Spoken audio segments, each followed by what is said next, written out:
राजा दशरथ ने जब भगवान राम को, अरे फिर से कहता हूं, क्या कहूं मैं, राजा दशरथ ने जब अपने पुत्र को, श्री राम को वनवास भेजा, तुम विचार करना, तुम्हारे पिताजी अगर ऐसा करें तो। शादी होके आई, तत्काल बोले बाहर, और सुनो, एक्सक्यूज मी,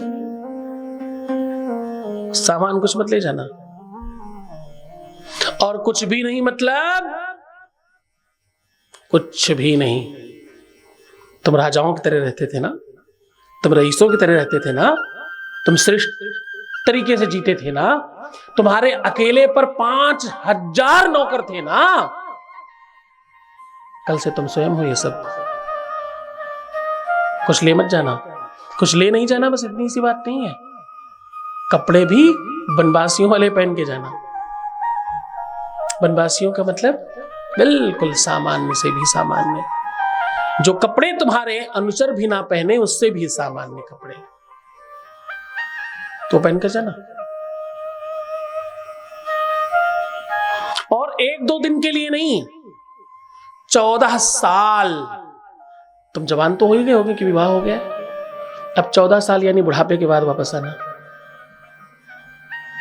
अगर तुम्हारा गुस्सा शांत हो जाए तो, अगर इस बात में गुस्सा हो जाना तो आने मत। आज के समय में तो लोग गुस्सा हो जाएंगे ना इस बात पे, हमें घर से निकाल दिया, बंटवारे में हमें कुछ दिया नहीं, हमें कोई सपोर्ट नहीं मिला घर से, हमने सब अपने आप से बनाया है। यही सब कहते हो ना आप। हमें बंटवारे में कुछ नहीं मिला, हमारे माता पिता ने हमें कुछ नहीं दिया, सब हमने अपने आप से बनाया है। अरे मूर्खों के सेनापति, हाँ, बैलों के पुरोहितों, जरा समझो। तो तुम कहते हो कि तुम्हें कुछ नहीं दिया, तो तुम भूल जाते हो कि तुमको तुम भी उन्होंने ही दिया है। हाँ, तुमको तुम उन्होंने ही दिया है। तुम्हारे शरीर में जितना भी रक्त है,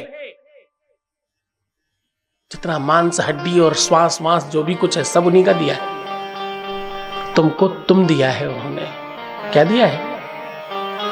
100 करोड़ का शरीर दिया है तुम्हें। शिक्षा, एजुकेशन इस लायक बनाएगा तुम ये कह सको कि मैंने इसे अपने आप से बनाया है। हाँ? राजा दशरथ ने जब श्री राम को सब छीन लिया और जरा ध्यान समझना, बातों में और शब्दों में मत जाना, सिर्फ भाव को समझने की कोशिश करना। राजा दशरथ ने 14 वर्षों के लिए अपने पुत्र को कहा कि भाई आपको तो 14 वर्षों के लिए बन जाना है। जवाब में भगवान राम ने पता क्या कहा? उन्होंने ये नहीं कहा कि मेरे पिता ने मेरा सपोर्ट नहीं किया, सहयोग नहीं किया, मुझे कुछ दिया नहीं, मुझे तो 14 साल का वन दे दिया, मेरे पिता तो बिल्कुल ठीक नहीं है। उन्होंने बदले में पता क्या कहा?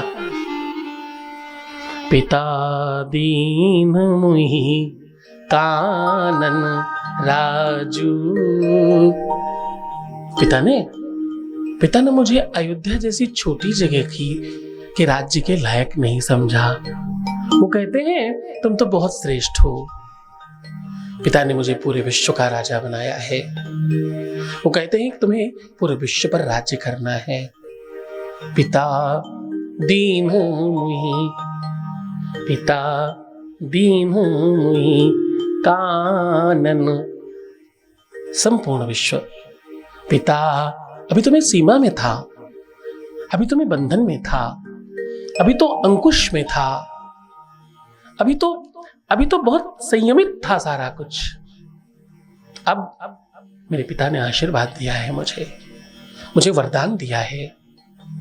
पिता ने मुझे सौभाग्यशाली बना दिया।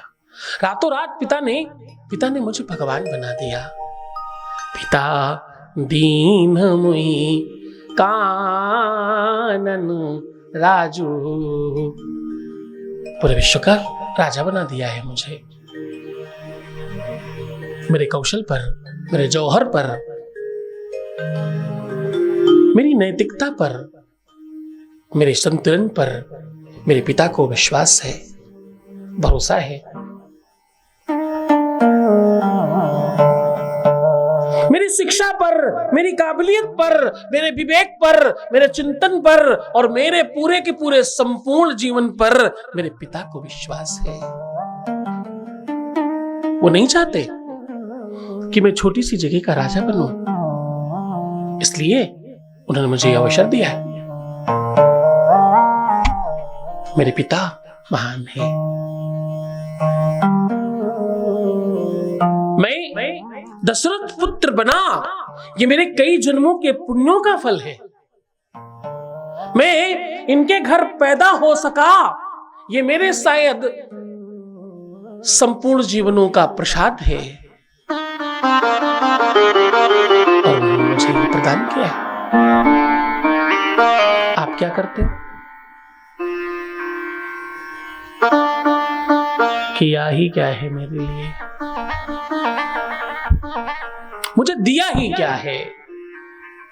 मेरे लिए क्या किया? सब मेरे भाई के लिए, मेरी बहन के लिए, मेरे चाचा के लिए, मेरी बुआ के लिए, मेरी मौसी के लिए, किसी न किसी व्यक्ति को देखकर तुम प्रसन्नता कर रहे हो। तुम इससे जैसे ही मुक्त हो गए, तुम शुभ भक्त हो गए।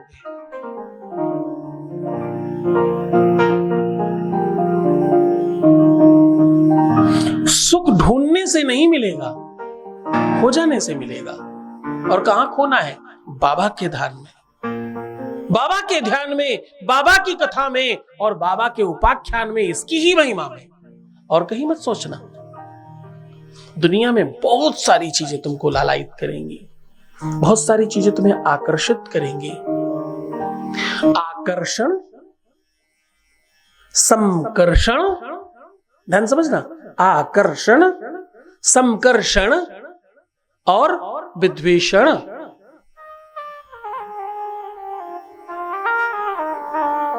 आपको लोभी बनाता है और बाबा का दर्शन आपको योगी बनाता है।